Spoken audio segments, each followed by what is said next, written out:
Hi, everyone. Welcome to Let's Talk About Skills, baby. I am your host, Kelly Ryan Bailey. Each week, I chat with inspiring visionaries about the skills that make them successful, how they developed those skills, and their innovative approaches to improving skills-based hiring and learning around the world. Come learn what skills can help you live your best life. My guest today is Chike Aguh. Chike, thank you so much for joining us today. Thank you for having me. I'm going to give a little bit of background on Chike before we jump in. So Chike works across sectors on creating a future of work for all. He is the inaugural head of economic mobility pathways at the Education Design Lab. There, he leads the Community College Growth Engine Fund, which is an innovative tri-sector and $2.5 million effort turning community colleges into bridges to careers in high growth fields for every American learner and worker, starting with nearly 4,000 in 6 communities. This is really an amazing effort. You guys, we're gonna jump into this a little bit more later, but I will say that I am just like so excited for the work that you're doing around this particular effort, Chike. Thank you. And just to give a little further background about Chike, because this is very interesting to me, by the way. So Chike is also a Technology and Human Rights Fellow at the Harvard Carr Center for Human Rights Policy, where he is writing a book on the future of work and racial equity, and venture partner at Maryland-based New Markets Venture Partners, where he focuses on workforce technologies. He is also a faculty member at Columbia University and an advisor on social impact to Baltimore-based upskilling technology startup Catalyte. Did I pronounce that the right way? Perfect. Great, wonderful. Previously to this, Chike worked as education policy official under the mayor of New York. He was a second grade teacher and Teach for America Corps member, a Fulbright scholar in Thailand researching education and skills. Definitely want to hear more about that. He was also the director of corporate strategy at Education Advisory Board. I think most of us might fondly know them as EAB. CEO of a national social enterprise, which helped connect 500,000 low-income Americans to affordable internet and digital skills, and senior principal and future of work lead at the McChrystal Group, a business advisory firm founded by General Stanley McChrystal.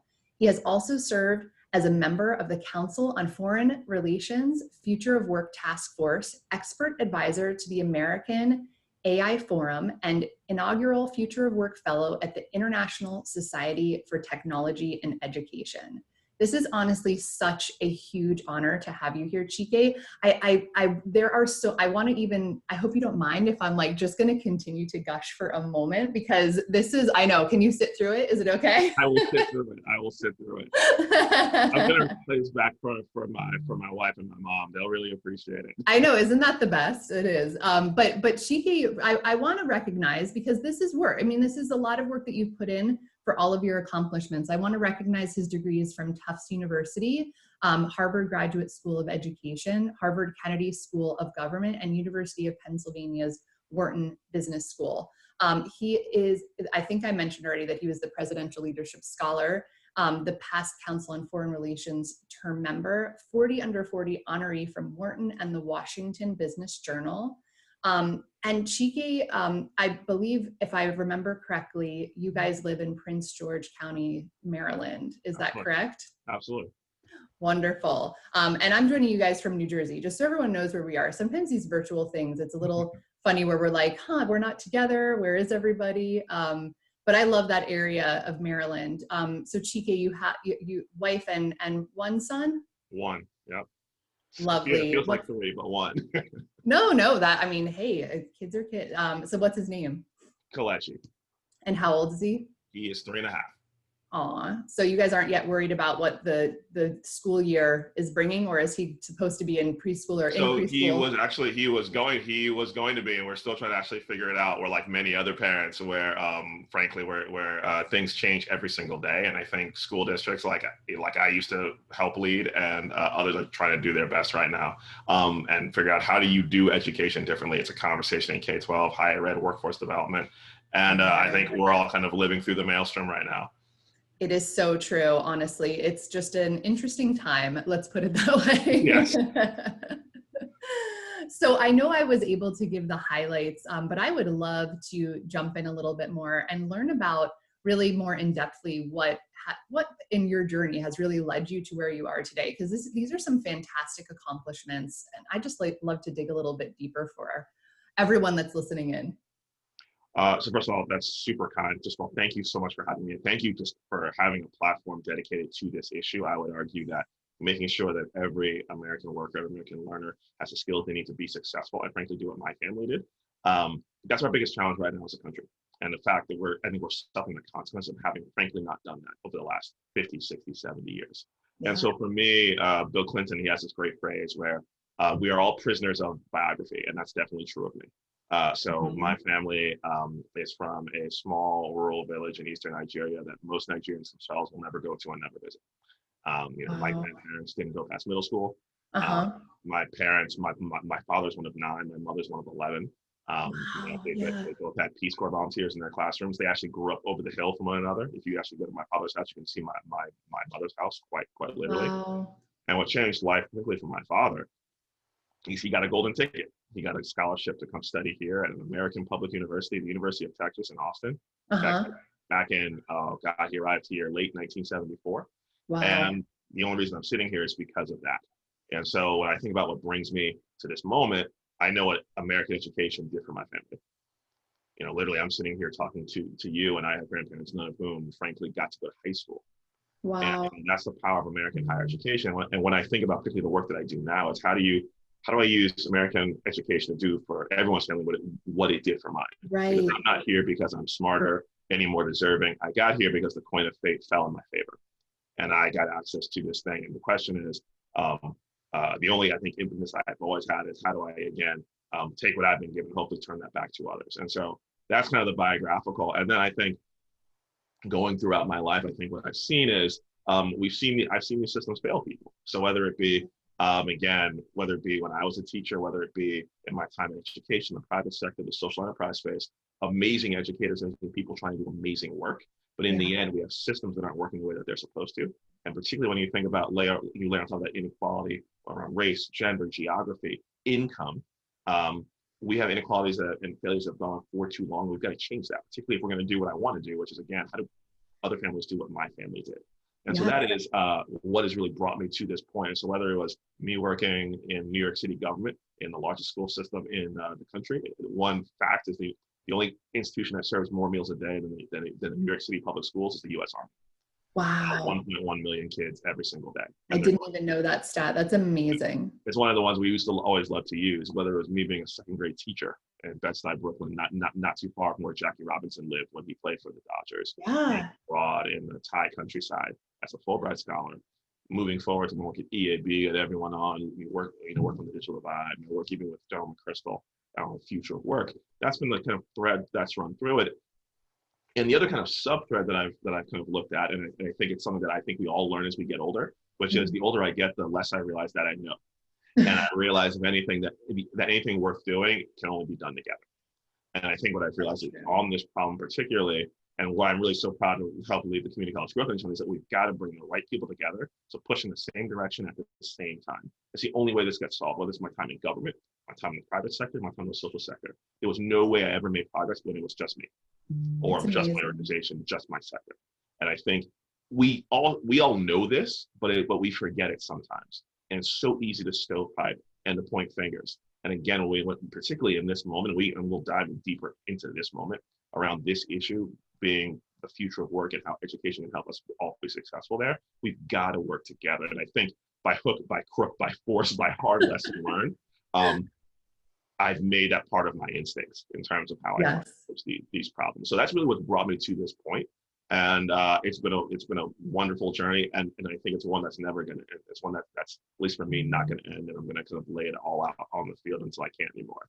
Yes, I bet. I mean, my goodness, that is, so I want to jump back to the first thing that you mentioned, which was sort of this, how everything that has sort of happened through your life and your parents and your grandparents, how that sort of shaped how you wanted to look at your life. And I wonder if there was a moment in all of this that you that really cemented the fact that you wanted to essentially pay it forward?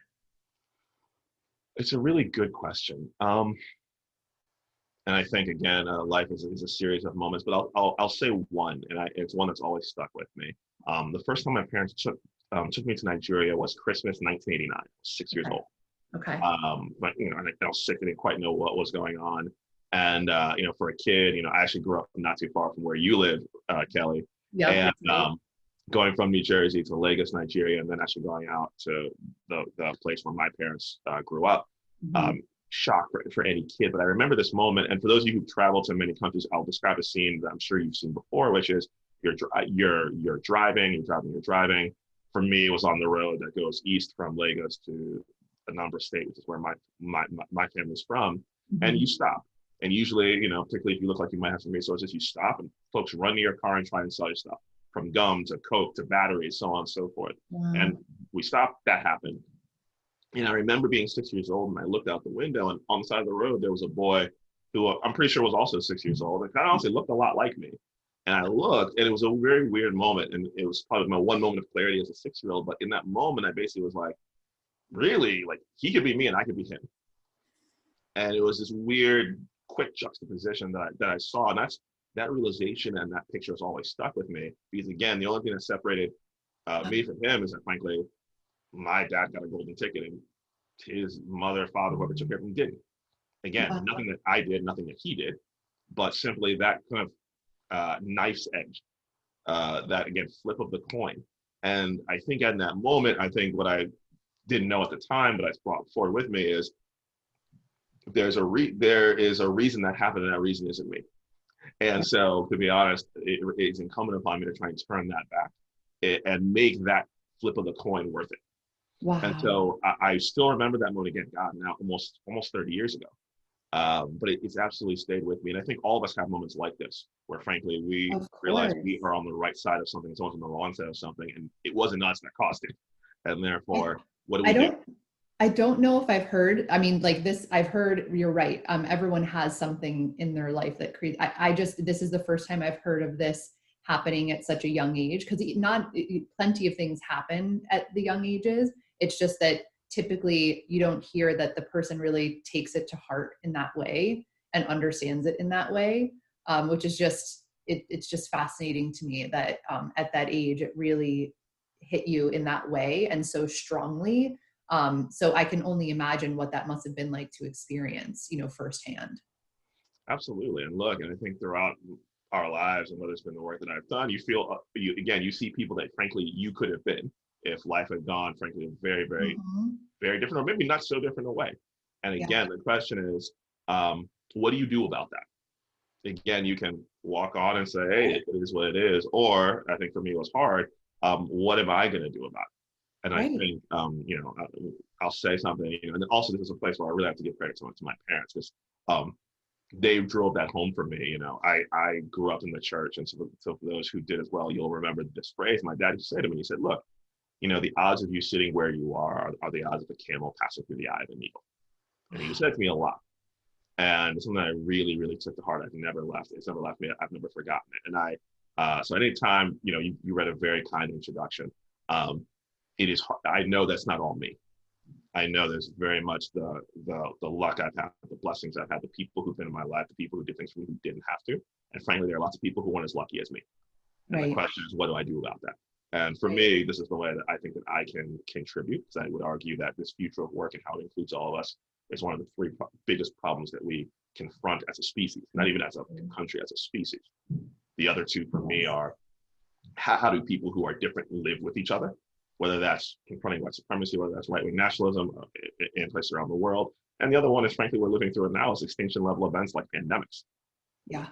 Those are our three biggest challenges. And that first one, future of work, is the one that I think I can help move the needle on, move the ball on. So I think for us, it's also the question of how do you find that problem that syncs with where you've been, syncs with what is needed. One of my good friends, Wes Moore, he talks about, ideally your purpose lies at the intersection of what the world needs, what you love, and what you're good at. Oh, I love that. I love that quote.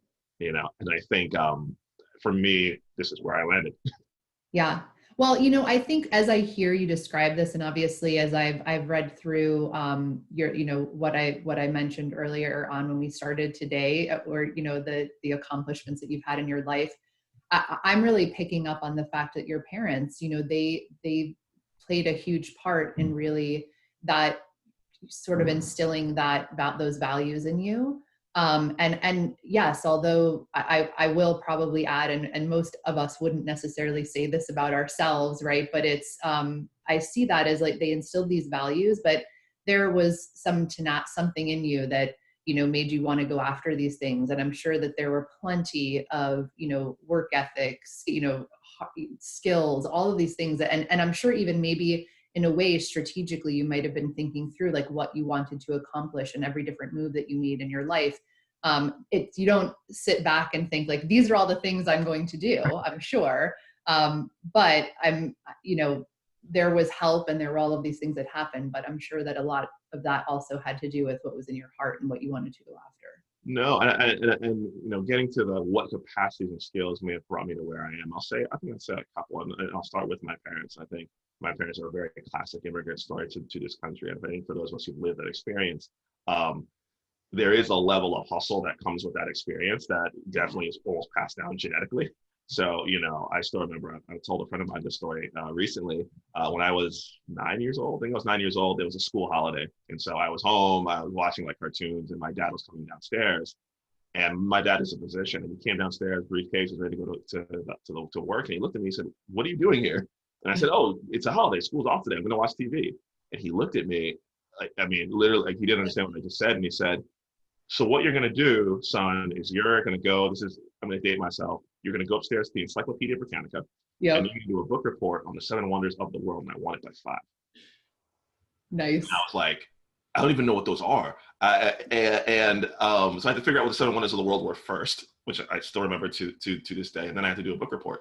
Every time my dad ever saw me on a holiday, he did that. And basically, in the beginning, it was still in me. I realize it now. I have a hard problem staying still. I have a hard problem not using every moment. That's, I'm that's, I think, sure. that's, I think, number one. Number two, and my dad would say this to me a lot. He's like, "Look, when I came to this country in 74, a lot of people, he wasn't the only one. There were about 20 of them that came. And he's like, I was one of the few who was able to make it all the way through." Wow. You know, a lot of folks went back because either for life reasons, other Okay. reasons, things like that. And he said, "Look, I'm not here because I was the smartest. I was here because no one was going to outwork me." Right. You know, I watched my father, even to this day, my father works, I mean, 100, 120 hours a week. He's a physician. He's an OBGYN, so he delivers kids. Wow. He can do a C-section in his sleep. Wow. And that level of work, even today when I work hard, and you know, me and my dad would talk every week, and I was, "Oh God, I'm so tired." He's like, "Did you do 5? Did you deliver 5 kids yesterday?" And I'll be quiet because I realize even today I don't work as hard as he does. Wow. And then I think, which was nothing that they planned, but I think something that I think has helped me throughout my career is, you know, I grew up in central New Jersey, and there weren't too many other people named Chike Aguh in central New Jersey. Sure. And one of the things which I've come to appreciate now was I learned to deal with difference. I learned to deal with people who are different from me, Yes. morphologically, ideologically, and today it is quite helpful. Amazing. Um, More challenging as a child, but today being able to, you know, in the work that I do and done previously, being able to work with folks, government, private sector, nonprofit, Sure. different political ideologies, different Yes. geographies, it has been quite useful. And to be honest, we don't have enough of that right now. And again, I learned it just because of the way that I grew up. There was just no way around it. But Sure. we need more of that now because, again, when you look at the biggest problems, they're too big and too complicated for any one person. There is no Messiah coming. There is no there is no knight on white horse. This is, Right. as someone once said to me, there are no silver bullets. There's only silver buckshot, and Right. it requires that concerted effort, and Yes. and also that interdisciplinariness, which weaves through my education, which weaves through my training, Yeah. and I think that's the other thing that really came up from there, and then going through my career, I've been lucky to have, you know, and this does go into skills. Those, call them essential skills, 21st century skills, human skills. Yes. A lot of them are frankly honed, not necessarily through a credential or reading a book, although those are super important and great foundations. Again, we at the lab, we do a lot of that. But in the end, they're honed like a coach. They're honed like a player and their coach. I had people who pulled me aside and said, hey, by the way, in that meeting, don't do that again. Or in that meeting, when this person said this, here's what they meant. Or, hey, did you hear their voice when they said that? It actually means they weren't that, they didn't say this, but here's what their voice, like those types of skills I learned because people frankly had the grace and the kindness to pull me aside and tell me. And again, how do we replicate that for every American learner and worker? But also there was another piece to that, it's when someone pulls you aside and gracefully tells you that, there's sort of two ways that people take that, right? Because there's some people that get upset about that. Right. And then there's other people that are like, oh, fantastic. I'm going to practice now. I'm going to hone that particular piece because I want to get better. That whole concept of, like you said earlier, as I get older, I realize I don't know everything. I think we both agree that lifelong learning is definitely, there's always something to learn. And so you take that very open-mindedly. And I think that that's a huge difference in, yes, I think it's fantastic that we can recreate this and hopefully will do through a bunch of these initiatives for more people. But we also need to consider like their mindset in taking that sort of what we might call constructive criticism, whereas they might look at differently. No, I think it's right. And again, I always use the example of I'm a sports fan, a coach and a player. Yep. Which is, now I will say I had the grace and the fortune in that there also has to always be a level of trust between mentor and mentee. I always knew these people had my best interest at heart. And so I took that feedback very, very literally. You'll get a lot of feedback across your career. The question is, who do you take it from? And I was fortunate that I had people who cared. And you are right. You have to be open and be willing to act on it. And also, which is a skill, tell people how you need feedback. For example, for me, I learned very early, getting general feedback is not helpful for me. I need to know, all right, I wasn't assertive enough in a meeting. Let's just use that as an example. Sure. Tell me exactly how that showed up. Tell me the moment. And then tell me exactly how you would have done it differently. Got it. Because that's a lesson of how you want feedback. And as now someone who leads people, lesson in how you give feedback, so on and so forth. And so those little things, again, I learned by hook and by crook the hard way, lots of hills and valleys along the way, as I'm sure we all do in our careers. Sure. That was critical for me. And the question again is, how do we give people at least the opportunity to get that? I think we have too many folks, particularly when I think about the people that we now call essential workers. They've always been essential. But how often and how replicable is the experience that I've had for them? Similarly, people who we call frontline workers, and truly now it's frontline because literally some of them are putting their lives on the line to keep us safe. They really are, yes. And so on and so forth. Not just are we paying them well, that's a very important conversation, but also are we giving them the pathway, and we'll talk about pathways, to a career and economic destiny of their choosing. This is part of it. When you hear the stat that between 50 and 80% of job postings are posted without a job posting, those non-technical skills, that social capital, to use that phrase, which again, a lot of us realized that a lot of us got and didn't even realize it. Right. So critical.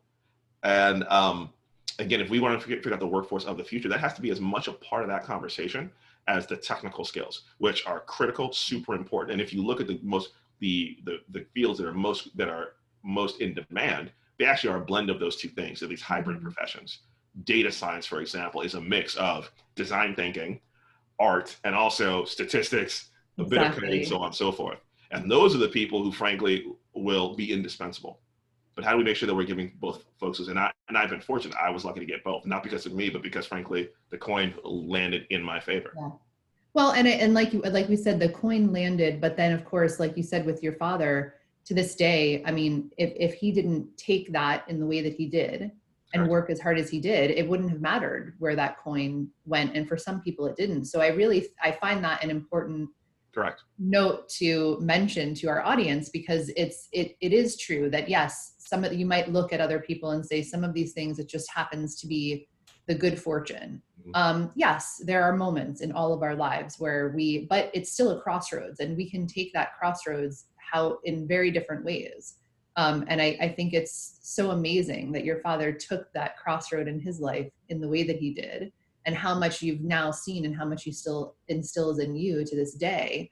of how important these pieces are. And now you can see like this, I know we're talking about skills, and you know, the skills that you're chatting about that are making you successful are sort of this mixture of these skills that you've learned growing up from your family, these more like, you know, technical related skills that you learned through education, and, you know, some things that you've learned in work environments from mentors. It's really this whole mixture that creates this sort of like hybrid, unique individual. And I'd love to hear more about how you might think we can sort of make that a possibility for so many other people, because that is the thing. Like I do agree. Like I even to this day feel fortunate for the experiences that, you know, have led me to where I am.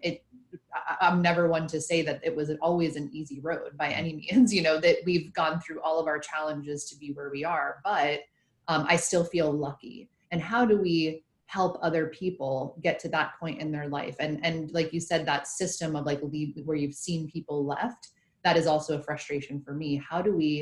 What are some of the things that you might suggest for other people to really be able to kind of live their best life? It's a great question. I'll say, I think a couple of things. And those of you who've read, Carol Dweck, Growth Mindset, and I will not do it as articulately, but one of the things that my dad, who believed in this, he didn't know what the words were, but he did it. He's basically said, the only thing that separates you from what you want is hard work. That was his belief. The way I like to say it is, you know, the definition of luck, and I didn't make this up, but the definition of luck is the meeting of preparation and opportunity. So opportunities come, and you can't control that, but you can control how prepared you are. Yes. So just the belief in that equation is, I think, really critical. I think that's number one. I think number two, you see this particularly from folks who frankly come from less means. For those who are able to meet a measure of success, a very big focus on technical skills. I want to be the best at what I do. The technical skills, the job. But at times what you see either not a focus on, or frankly not the mentorship toward, is those non-technical pieces. Yeah. Again, those essential skills, leadership, communication, creating the right networks that are going to make you successful. Those are just as important. And one place where I usually double down here is if you think about the majority of Americans are employed in small businesses. Small businesses are in a little bit of a tough place when it comes to skills because they don't usually have full-blown talent and HR departments. No. One of the things that small businesses usually do really well is because they're small is mentoring, coaching. How do we help a small business do that better? Yeah. And do that with more capacity? That's actually a weird advantage they have versus some large organizations, which are far more structured, far more bureaucratic. So, and if you look at people who may not get that, that's a place where if we were to invest in small businesses for them to do that type of mentorship in a really more formal way, I think a lot of workers would be very successful. The last thing that I think about is how do we make it easy for folks to get the technical skills that they want in a much easier fashion. Yes. I went to a fair amount of grad school. If you want to get any type of formal 4-year degree in this country, I won't say it's easy. Student debt is a big problem. I still have a ton. But right now, if you want to go get a boot camp certification, if you want to go get a micro credential, you have to pay for it out of pocket. If you don't have a lot of means and you're working, that's really hard. Yeah. We've never as a country come up with an alternative form of financing for that. Yeah. And so, and for other countries, they just pay for it. Right. This sense of upskilling. In some countries, companies get a tax benefit to do it, I think. But right. You do see some companies today, folks like the Skills Fund, who are thinking about how do I create an alternative financial market for this. Yes. But we need an answer that's more structured and more clear for a lot of American workers, because you have a lot of folks who are like, look, I have to pay to take care of my family. Exactly. Like there's other responsibilities that, you know, and it's not like they don't, I think everyone always dreams that they can do those things, but just sometimes life responsibilities, things get in the way. And it's the structure that we created here. It really lends itself to a more traditional learner that may not have those aspects of their life. And that's a shame, because unfortunately there's a lot of people then that are left out. Absolutely. And again, 50 years ago, you could frankly go to school once, do one career for a long period of time. And now we know workers will have up to 10 jobs during their lifetime. They'll need additional skills along the way. And so frankly, the systems that we created 50, 60, 70 years ago have to adjust.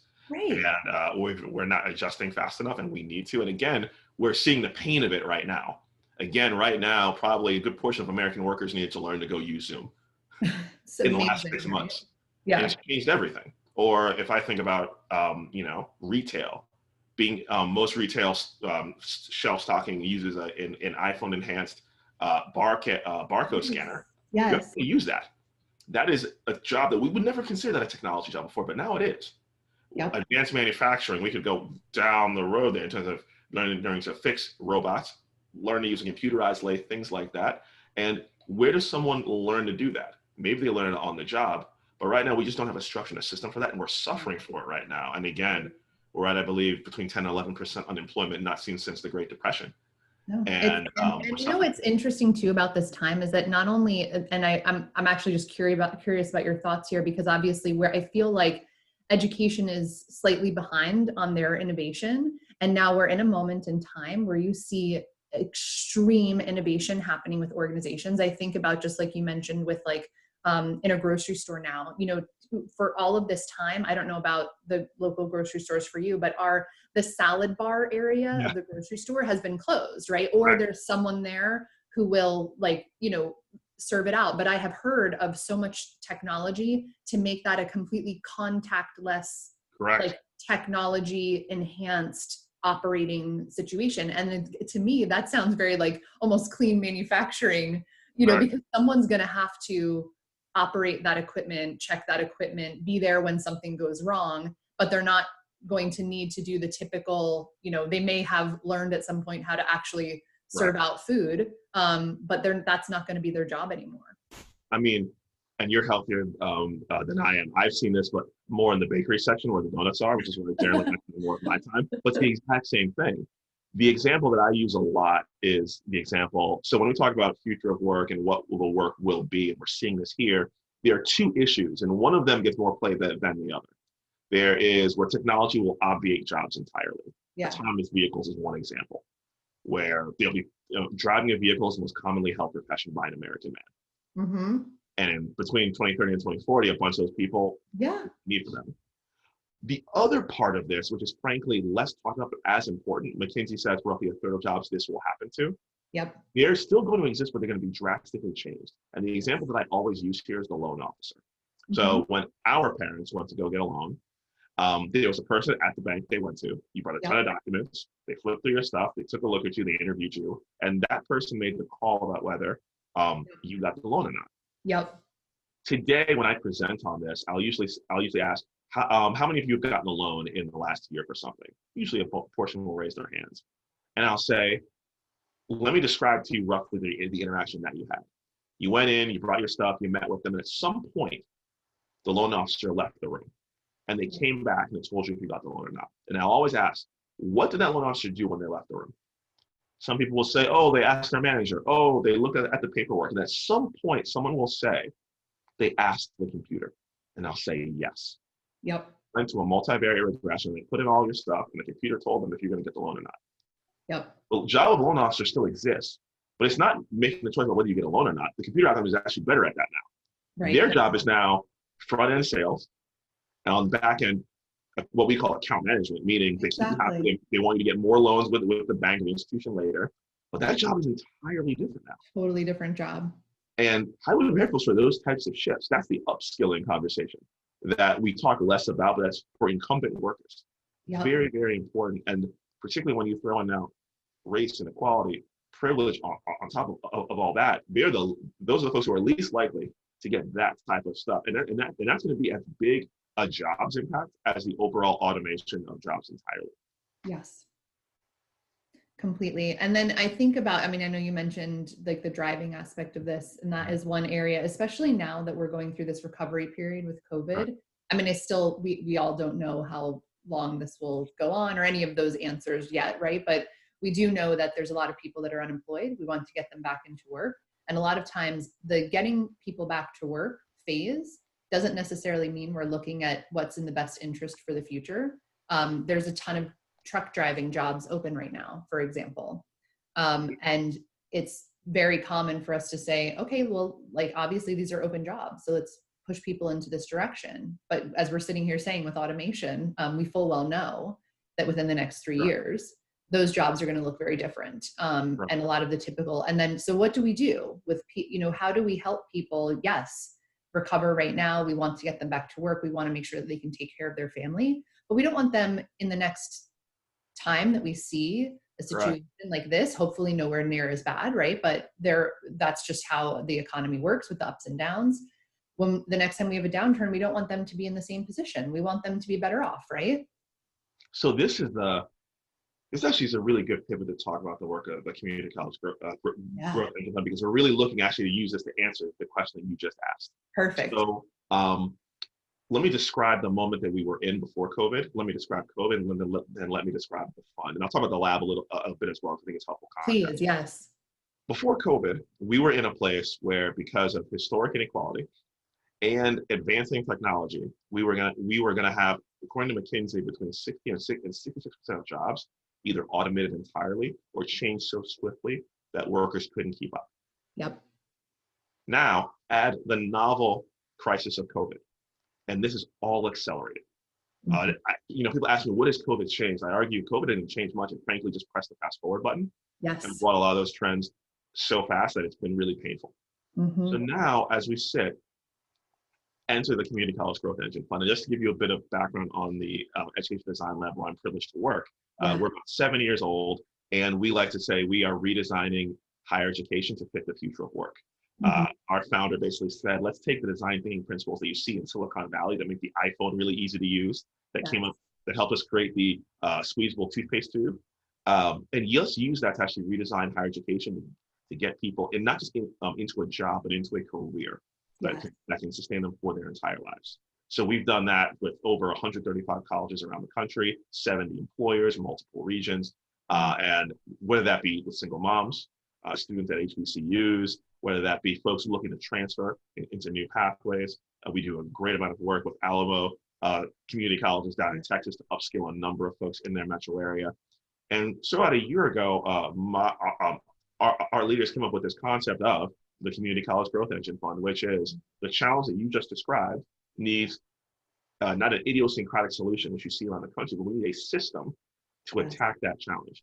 And so we said, all right, when you look at a system, you ideally want something that is ubiquitous, that has capacity. And when you look, if you want to think about what is the Walmart of higher education, it's community colleges. And what I mean by that is, you look at Walmart, there's a Walmart within 30 miles of every single American in this country.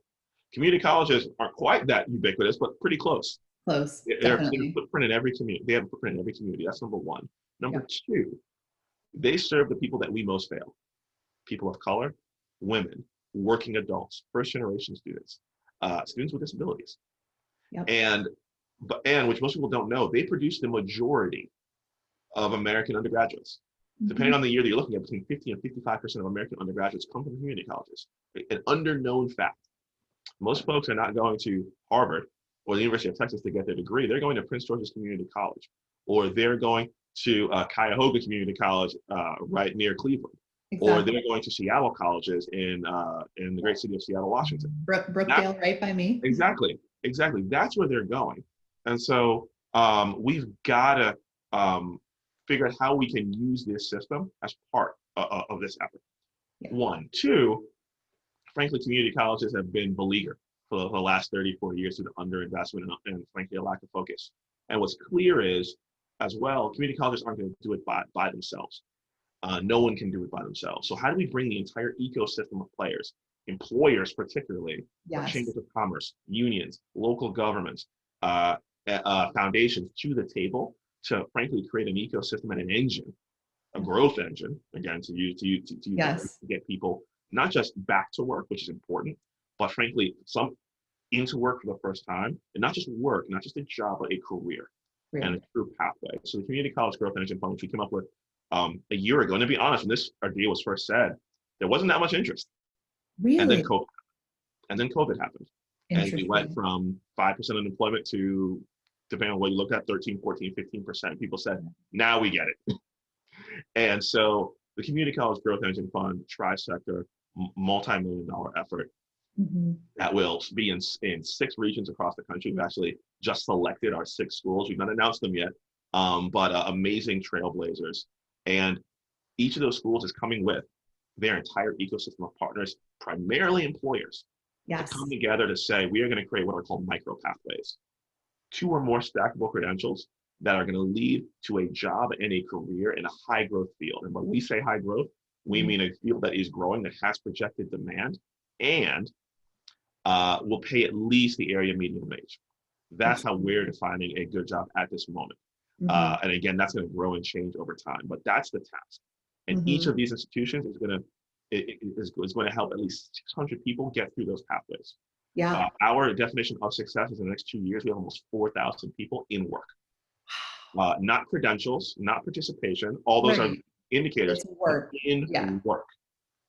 And the last thing, which is going to be an outgrowth of that, is what I call a roadmap to scale. Once we do that, we want to study it, understand it, and then figure out how we go from thousands to millions. Yeah. Currently, we have over 30 million of our fellow Americans out of work. And when I think about what I want to be the result of this, is that this Community College Growth Engine Fund was a model and a catalyst to put a huge dent in that number. That's fantastic. And my hope is that when they tell the story of this moment, they'll say, this was the time that we said, we're going to create a future of work for all of us. We're going to create an economy that works for all of us. And that Community College Growth Engine Fund, the institutions that were part of it, helped us show the way. Yes. And that's really our cause here. That's our mission. That's what I get to get up and think about every single day. And now let's talk about why this is hard. If this were easy, this would have been done already. Of course. And I'll say a couple of things. Some of them may be controversial. One, community colleges, the relation between community colleges and employers. We have lots of great community colleges who work with a lot of great employers. Both of them will extol each other to talk about their advisory committees, their advisory groups. But to do what we're talking about is going to require a level of coordination that has never been seen before, even from our best community colleges.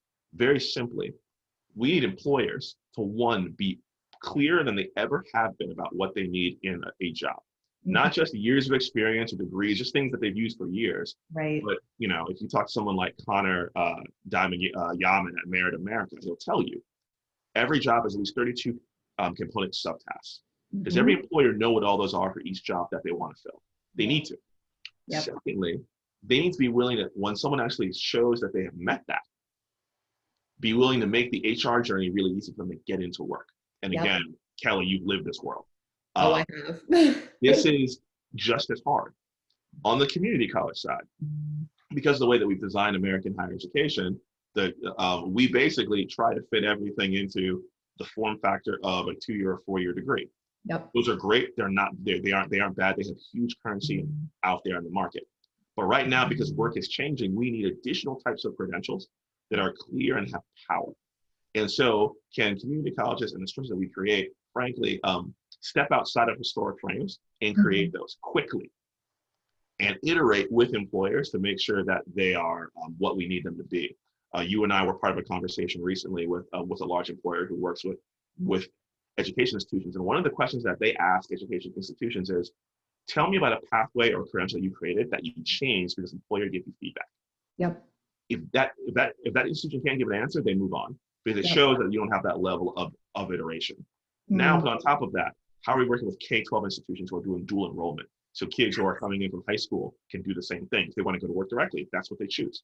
Yeah. How are you working with your local union? A lot of whom are using apprenticeship programs and frankly have lines directly to jobs. Where are your foundations to potentially help plug gaps and provide wraparound support? This is a level of coordination we've not seen at scale. No. And that's what's, it's always terrifying, but also really exciting and challenging here. Because if we can figure this out, I think we can provide a roadmap for the rest of the country. And for me, what I say is, how do we create pathways that are powerful enough that, one, employers will hire folks as soon as they come out? Yes. Literally, I don't almost sight unseen because, and I'll tell a story about this in a second, because they trust the pathway. The same way, to be quite honest, if you were to have an employer who could hire every graduate from the Yale class, they would do it because they trust the product, rightly or wrongly, but they do. Right. And then secondly, how do we get them to recognize the value of those graduates and put money back into the community college because it actually saves them money and there's an ROI there? Yes. We can crack that nut. We go a long way towards solving this. I just did a webinar recently with the VP of the Arizona College of Nursing. And the week before graduation, he got a phone call from a health system who said, how many nursing graduates are you going to graduate this year? And he said a couple hundred. He said, I'll take them all. What? Sight unseen, just literally, the health and police, he put in a purchase order. Yeah. For workers. Yeah. because the shortage is so in need. I believe this is a system in California. How do we get to, there are folks who are that desperate, but the question is there the Right. pathway How that do they we can call create up? that? Exactly. It's almost like creating a talent pipeline for that organization. I mean, organizations are struggling just as much to keep talent that has the correct skill set that they're looking Correct. for. I mean, we all know the whole slew of problems when it comes to the miscommunication that they have in Mm. describing what their needs are. Like you said, that's something that needs to be worked on.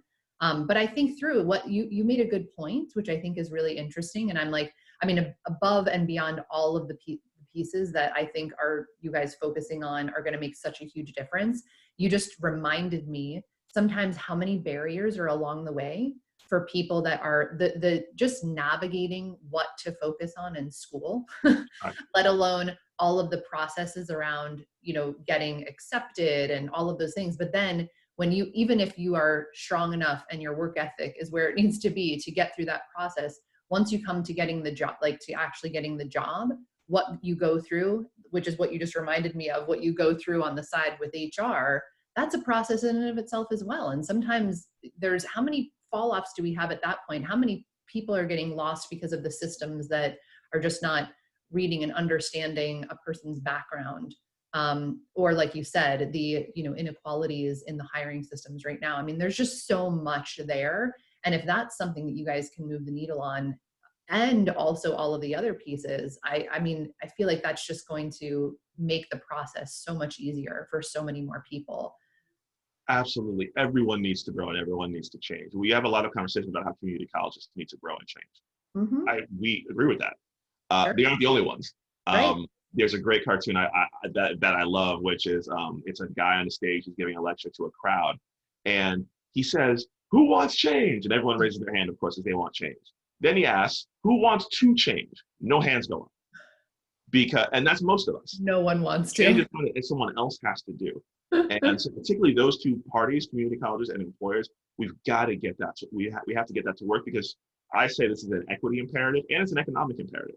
We have Yes. so many companies who I talk to every single day who say, I cannot find the people that I need. Right. There are people here. All the time. Yep. And the question is, can you recognize them?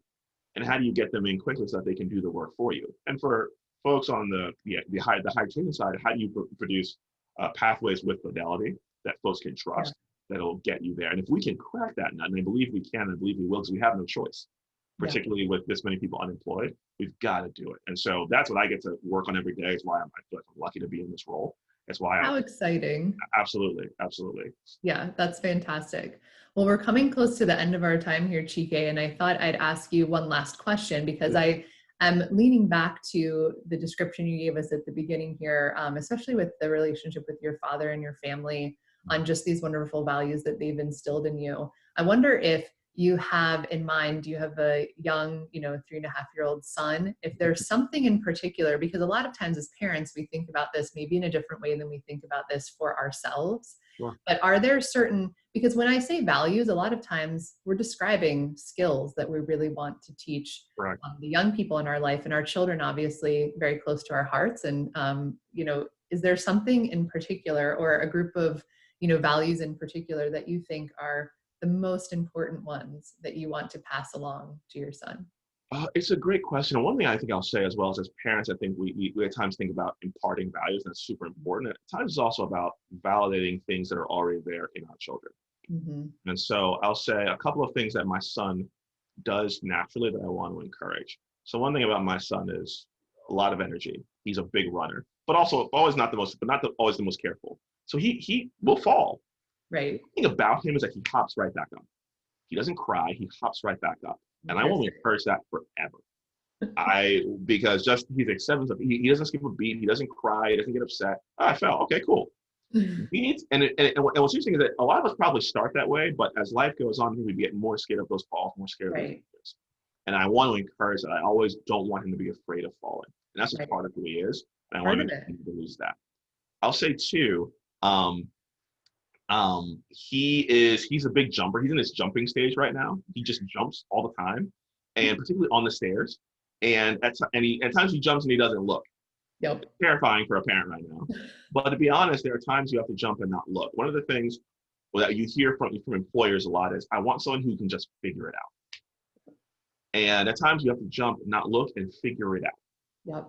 And that's really terrifying, but you have to be willing and able to do that. When you think about the biggest opportunities right now, whether it be from a capital perspective, a change perspective, the person who started likely didn't know how this was going to end. Mm-hmm.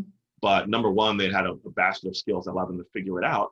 And Yep. frankly, someone said to me once, the difference between someone who's great and someone who's average is that the person who's great can stick out the pain 5 minutes longer. Interesting. And that's kind of what you want. Someone who has hopefully the basket of skills to be successful, the courage to take the risk, and the ability and the perseverance to bear the pain that's going to come, and it's going to come, anything worth that. Something my dad used to always tell me, nothing, he used to say, nothing in America is free. Nothing that's worth having comes easy. So true. And I mean, there is no growth unless you have those challenges. So the fact that that's the areas that you stress. And the reason I asked this about with your son, because it's something that I'm sure you would also suggest to anyone else. Absolutely. And these are really important for you. So no matter if you're a child or an adult, failing is part of the process. Not being afraid to do that, running towards it, just taking the jump.